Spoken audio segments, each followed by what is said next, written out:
Thank you and welcome all. এটা হচ্ছে 3-পিন প্লাগ। 3-পিন প্লাগ, 3টা পিন রয়েছে তোমরা দেখতে পাচ্ছ।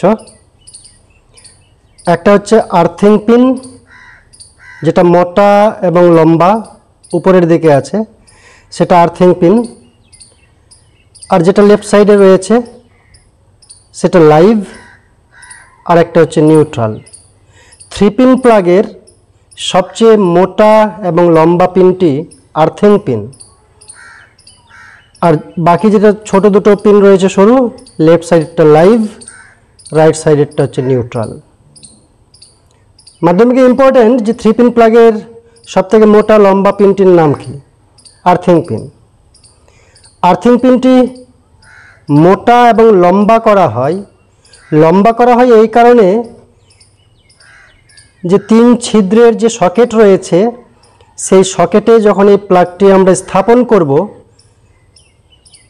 সবার আগে যাতে লম্বা পিন যেটি আর্থিং পিন সেটি যাতে টাচ করে, সেটি স্পর্শ হয়, কানেকশন হয়, তাহলে ব্যবহারকারী ইলেকট্রিক শক খাবে না।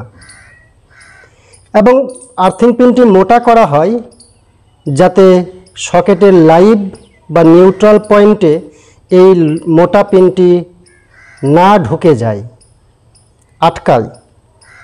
তাহলে আর্থিং পিনটি সর্বদা সকেটের আর্থিং পয়েন্টেই ঢুকবে, সেজন্য মোটা করা হয়। তো মোটা এবং লম্বা করা হয় আর্থিং পিন। মনে রাখতে হবে যে 3টি ওয়্যার রয়েছে, earthing wire, live wire, neutral wire. চেনার সুবিধার জন্য 3টি ওয়্যারের 3টি তারের, পরিবাহী তারের 3টা কালার কোড রয়েছে। আমি মনে রাখার জন্য বলি লাবা, নিয়া, আসো। মনে রাখার সুবিধার্থে লাবা, লাইভ তার বাদামি বর্ণের, লাবা। নিউট্রাল তার আকাশি রঙের, নিয়া। আকাশি বলতে নীল বোঝায়, নীল বললেও চলে।